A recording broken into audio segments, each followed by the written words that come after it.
Um, when we talk about education, kind of we're looking at it in a vacuum. We're talking about the struggles that low-income kids are having, and that's true.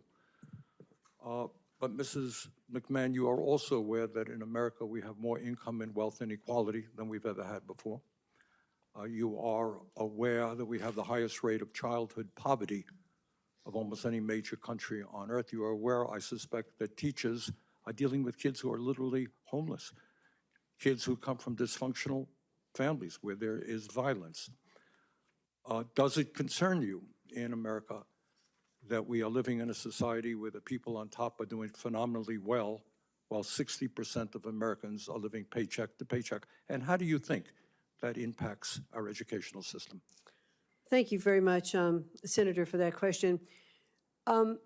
First of all, let me say that I believe that teaching is one of the most noble professions that we have in our country, and we have so many good, dedicated teachers to help our students.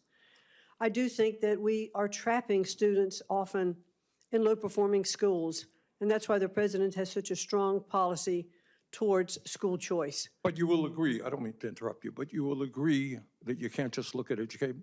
The truth is that middle class, upper middle class public schools in America generally do pretty well.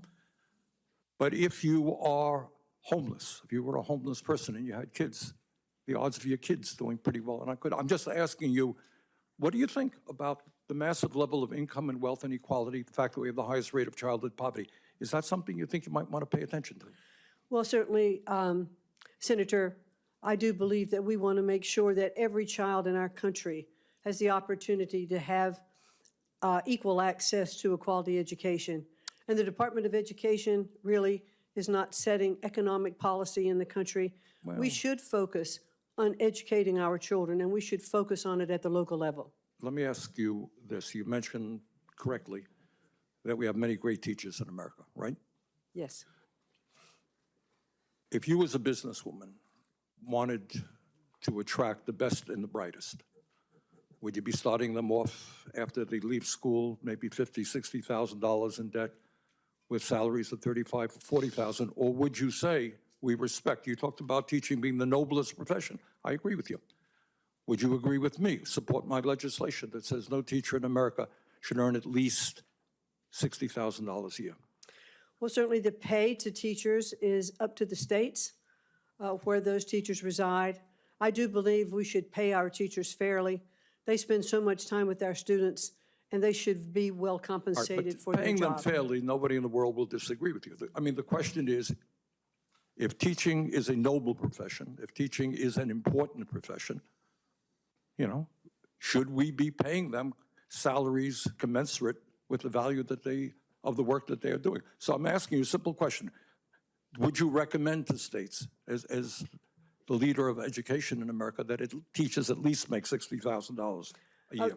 I would certainly recommend to states that teachers be paid what is commensurate with the kinds of jobs that are part of their states. Not all states have the same living costs. Not all states have the same ability to pay teachers, but to attract really good teachers and to keep them, we should definitely pay them commensurate with the job performance that they are undertaking. Millions of young people, low-income people, are finding it very difficult to afford to go to college, and they're leaving school $50,000, $100,000, $200,000 in debt. Pell Grant program provides assistance to over 7 million low-income young people in this country. Can you guarantee to us, if you are made a Secretary of Education, that no student in America will lose their Pell Grant as the department is dismantled? Surely the defunding is not the goal here. The continuation of Pell Grants, I'd actually even like to see an expansion of Pell Grants. I'd like to see short-term certificates for Pell Grants for students who aren't going on to four-year universities, who could have the opportunity to use Pell Grants for skill-based learning. Right, so what I'm hearing you say is Pell Grant program will continue under your administration? Yes. Okay.